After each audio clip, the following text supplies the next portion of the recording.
po kayo mga. So yan, maglibot muna kami sa bahay. Kita muna na dito sa aming bahay sa probinsya.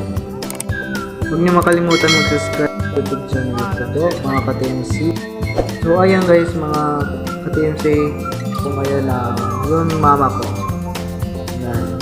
Nurog ko sa inyong lahat na hindi ko nakabase na maayos ko mama ko dahil sa ganyan talaga mga suot na province ko. So ayan mo po guys, pinagyabang po niya. Mga bulak-bulak no, mga halaman. Ayan no. Kita ko po sa inyo. So ayan guys, abangan nyo lang po. Subaybayan na po nyo yung mga mapakita ko po sa inyo lahat dito sa mga cabins namin sa bakuran po ng bahay namin. Napakita ko na. Abangan nyo lang po nyo mga ka-TMC.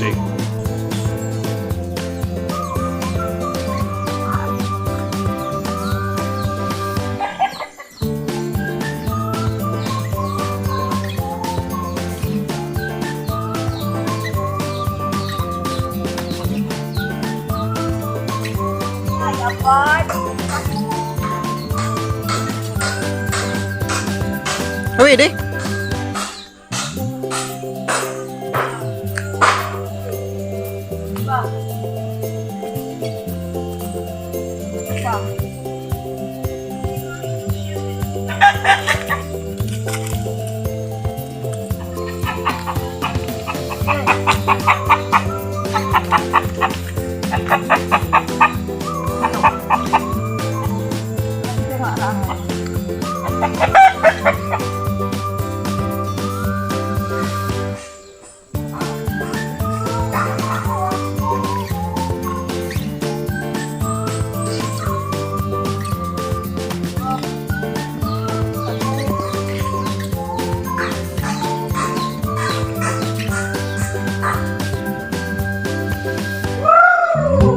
So ayan guys, tinatawag ako nung lamig na mga ko yung mga manok kasi gusto nila ipapakita po sa ating mga vlog po.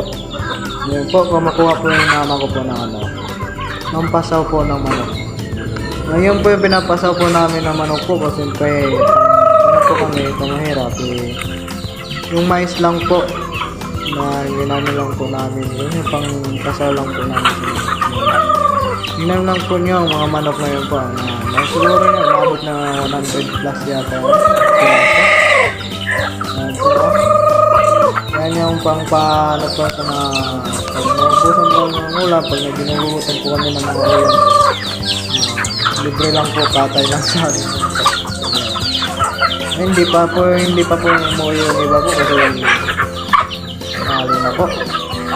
Nakaka-TMC, baka na po.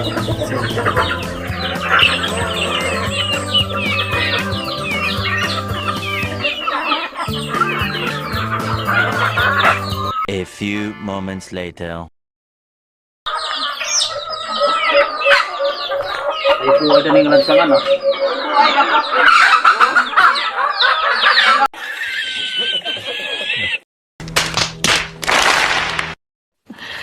Sana all. May baga sa tingin. So ayan guys, kita rin namin yung bahay namin. Napakita ko na sa inyo. So, marami po itong sa loob ng bahay namin.